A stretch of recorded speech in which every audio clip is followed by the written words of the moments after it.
대선이 한 달여 앞으로 다가오면서 교회와 관련한 정책들이 궁금하실 텐데요. 교계단체들이 각 당 대선 후보에게 교회 관련 현안을 질의했고 정책 답변을 받아 공개했습니다. 이재명, 윤석열 후보는 포괄적 차별금지법에 대해 국민적 합의가 필요하다고 답변했습니다. 이승규 기자입니다. 우리 사회 현안들을 기독교적 시각에서 정치권에 제안해온 한국기독교공공정책협의회의 이번 질의에 이재명 후보와 윤석열 후보는 대체로 긍정적인 반응이었지만 차이점도 있었습니다.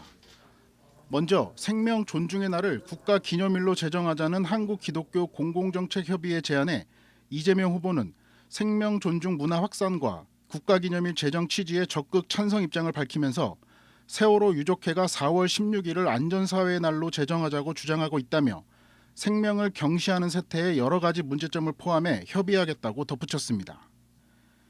윤석열 후보는 생명 존중 문화 확산에는 기본적으로 동의하지만 국가기념일 제정 여부는 여론을 수렴해야 한다고 말했습니다. 한국기독교공공정책협의회는 지난 2019년 세월호 참사가 발생한 4월 16일을 생명 존중의 날로 제정하자는 의견을 밝힌 바 있습니다. 법 제정을 놓고 교계 안에서 찬반 논란이 첨예한 포괄적 차별금지법에 대해 두 후보는 기본적으로 차별과 불평등에 반대한다는 입장을 밝혔습니다. 이재명 후보는 헌법상 평등 원칙이 각 분야에서 실현돼야 하기 때문에 차별금지법 제정은 필요하다고 답했고 윤석열 후보 역시 성소수자의 인권도 존중하고 보호해야 한다는 입장에 동의한다고 답했습니다. 다만 두 후보 모두 교계의 우려를 잘 알고 있다며 법 제정 과정에서 국민적 합의가 필요하다는 점을 강조했습니다. 한국기독교공공정책협의회는 또 사립학교의 인사권 등 종교사학의 권하기념과 정체성 수호에 대한 현안도 질의했는데 이재명 후보는 학교가 종교교육의 자유를 누리면서도 학생들 역시 종교의 자유와 교육받을 권리를 동시에 보장하는 방법을 찾아보겠다고 답변했습니다.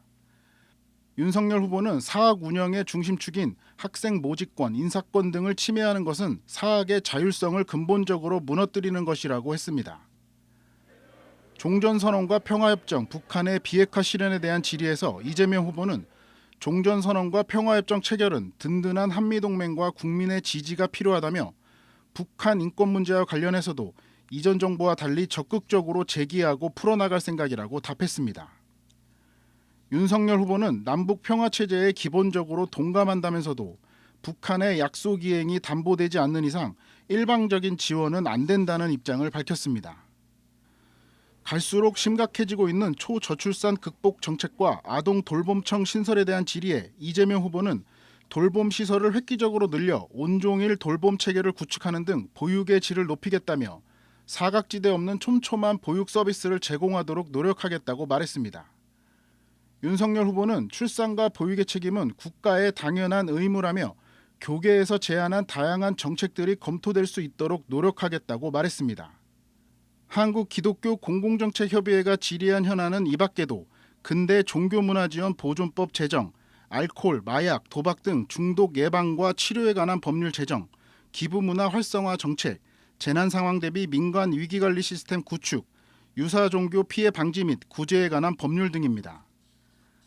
한국기독교공공정책협의회는 안철수 후보와 심상정 후보에게도 현안을 질의했으나 답변을 받지 못했다고 말했습니다. CBS 뉴스 이승규입니다.